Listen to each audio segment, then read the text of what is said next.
Pastiche Queen. Every time I do a feature, I do new shit, so we got new shit. This is called Genre. It might sound a little familiar to you, but I promise it's new.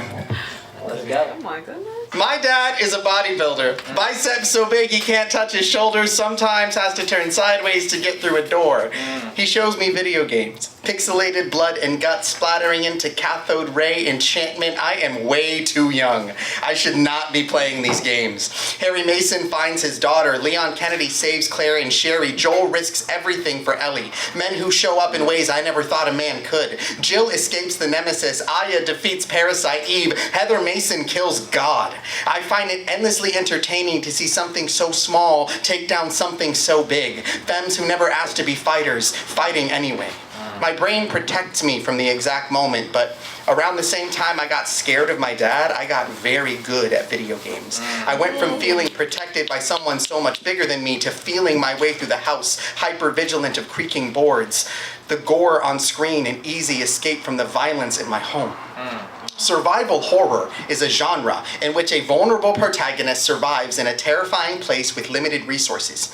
In these games, every move you make is a choice. How much can you carry? What can you afford to leave behind? Is there anything left along the way that could heal you? In the game, I can beat the monster to death, but here I am vulnerable, surviving in a horrifying place with limited resources. How much can I carry? What can I afford to leave behind? If I move through this house the wrong way, something could kill me. I was way too young. I should not have been playing these games. Did you get amnesia? Is your memory slender, man? How long can we outlast feeling left for dead? 5 more nights? Because in this house of the dead, the rule of rose is that when the devil may cry, these silent hills form a fatal frame, a Bioshock to the dead space that is my sweet home. The last of us, stuck in limbo, alone in the dark, waiting until dawn for this little nightmare to end. But the resident evil is never dead by daylight. Pain is passed through families for generations until someone is ready to feel it. Just because your family doesn't believe in mental illness doesn't mean you won't inherit it. A lock is only as strong as the doors surrounding it. I come from a line of warrior women who never asked to be fighters, a different species of human, simultaneously living in the present and in grief. I still haven't cried over his death. Part of me wonders if I ever will. Is there a dam waiting to break, or was there never any water to begin with? At the end of the game, it's usually a rocket launcher that solves the problem. In my case, it was a stroke. Something so tiny took down something so big. You cannot fix yourself by slipping through the gore of your trauma over and over again. At a certain point, we have to turn the game off. This is called Malinche. For those of you that are not Spanish speakers, La Malinche is a femme of myth. So La Malinche is the woman who, a lot, especially in Mexican Spanish in particular, the woman who gets blamed for selling out the indigenous people to Cortez and helped Cortez overtake the entire, the Americas. So La Malinche, if you call a woman or a femme La Malinche, you're saying that she's a sellout, like that she's evil, she's the thing, she's a race traitor, she's a cultural traitor. It carries a lot of weight in that way. La Malinche also, after Cortez murdered her, her story, her ghost, her spirit, turns into La Llorona. So if you know La Llorona, it's based on La Malinche first. She was La Malinche, and then when she died, she became La Llorona. So this is called Malinche. It must always begin with a sacrifice. I'm listening to a person mispronounce the names of all the tribes whose land they're performing on. I asked my cousin if it's been like this at every show. They've been butchering us all weekend. I bite my tongue. They've been butchering us way longer than the weekend. In the 1400s, Hernan Cortez purchased an indigenous girl as a slave and later found out she spoke the languages of the local tribes. With her diplomatic and linguistic skills, she unified the tribes until Cortez's army had more indigenous people than Spaniards. But the image of a native conquistador doesn't fit quite as neatly into history. Latino America calls her La Malinche, the woman who deceived her people for the sake of power, the reason an entire civilization fell to foreigners. You think Cortez had guns? He had a master translator. Her argument was always the same. We cannot win this. We band together with this enemy or we all die. When Cortez was done with La Malinche, he cut out her tongue and murdered her children. Ay, mis hijos, she wept. It is a frightful thing to fall into the jaws of a living God.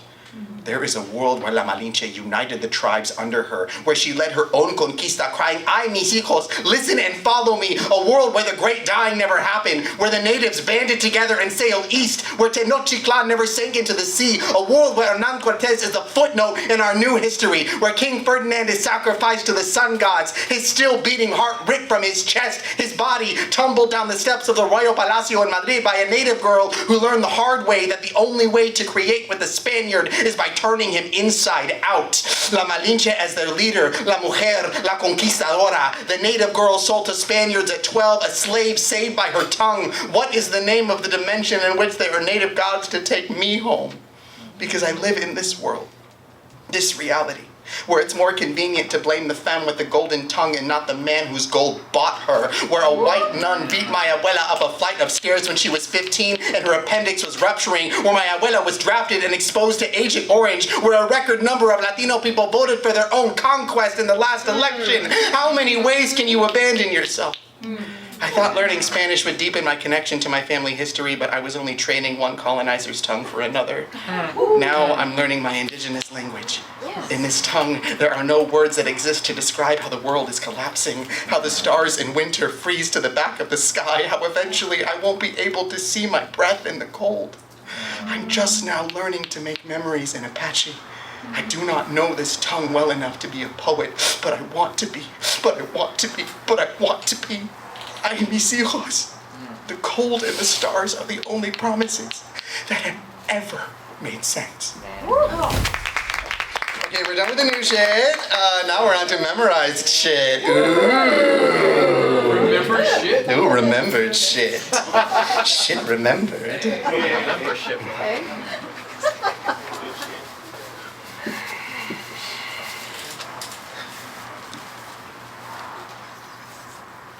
The word bruja traces back from Spanish, bruja, to Old Spanish, bruja, to Frankish, bruje, meaning bridge, to Proto-Indo-European, briwa, meaning the floor. Proto-Indo-European is from 4500 BCE, so for the last 6,000 years, difficult femmes have been labeled and treated like the ground, forced to the floor. The law of return states that what you put in the world comes back around 3 times over. The first time I cast a spell, I was about this tall, 4 years old. My father's father yanked my arm with such force that I flipped over the couch and hit the coffee table, hard. Bruised on the ground, he told me, "Mijo, love is supposed to make you tough."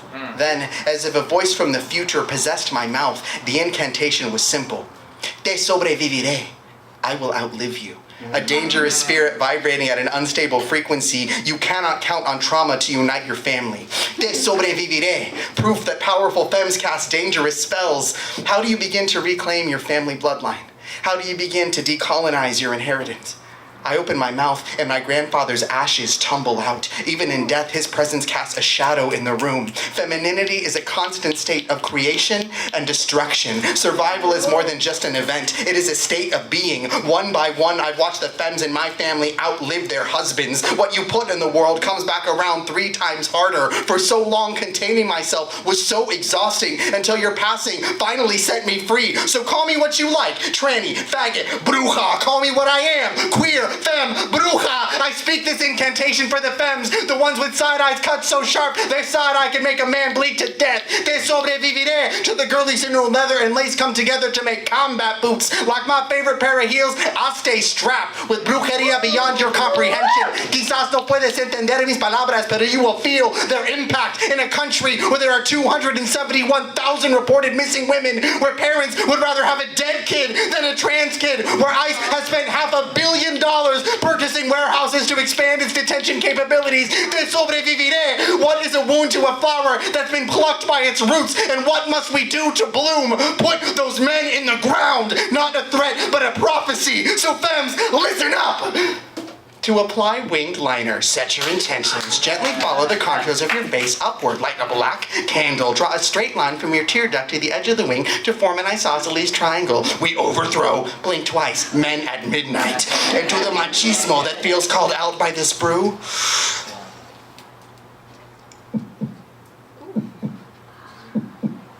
If the spell worked once, it'll work on you.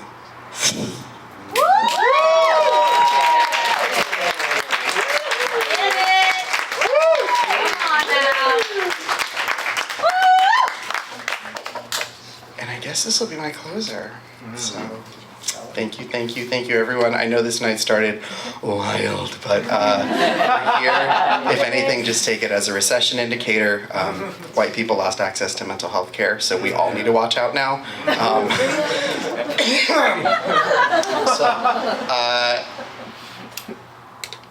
Yeah, let's.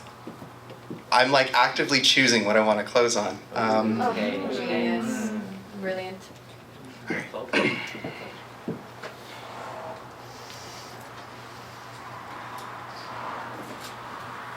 Back when theaters ran on gas lamps, it was necessary to keep a single light burning overnight to relieve pressure from the system. Folklore tells us it's when the dead were allowed to play on stage. Today, we call it a ghost light. Over time, reasons changed, but traditions stayed the same, mostly OSHA. Whenever I'm not in a theater, I can't seem to get any cue correct. Always bring the wrong mask, bring the smoke but still get cut from the circle. Learned it's better to stay in the booth. Learn the best running shows have tech you never notice. It's 2 a.m. and I'm working alone again. As I lay another glowing X on the stage floor, I hear a above me. Something is in the catwalks. Tradition and superstition agree. Every theater has a ghost. If you don't leave a light on for them at the end of the night, you're inviting chaos onto your stage. You're inviting the darkness to play. It starts small. The Bluetooth goes. The ETC console stops talking to the Nomad. The QLab starts misfiring. If you let it grow, the baseboards will sag, warp under the weight of its shadow. The lighting grid will soften, start to tilt. The box office will collapse. Your stage manager will be left alone on the ladder, facing the darkness at the edge of its wretched snout. The thing who would see you harmed, who would fly down from the catwalks, chase you from the red velvet curtain to the tip of the proscenium, vault over the orchestra pit, rip through row after row of seats to finally grab you, hold you, force your teeth apart, pour itself into your mouth, and burst the jelly of those pretty eyes. And when that theater magic hits my bloodstream, suddenly I pick up on every cue. It's showtime, baby. History made sure my Apache DNA had an ABV, and it's time to inherit the role passed down to me by my father and his father before him. Drink in hand, joint in progress. Bacchus was the god of theater and wine for a reason. Smash, cut, rough transition. You pick it and pack it and pour it and mix it and match it and shake it and take it and keep it up, liquor up, lick him down. Anything, any boy, anything. If it's brown, can't let them down. So instead, you bottle it up. Suddenly you're in grad school, grateful that your balcony isn't high enough to kill you because the only thing worse than depression is paralysis. And at least this drunk, you can't move anyway. So maybe with a little more booze in your blood, you'll become a spirit too. Backstage or the bar, the term stays the same. Blackout. Addiction is unpredictable. It hijacks your mind, hunts you from the catwalks, possesses your body, destroys your relationships. I'm 4.5 years sober now, and I know your love for a thing can keep you alive. The best running shows have tech you never notice. So I install fresh wiring. I rig a new instrument. And I keep my ghost light on.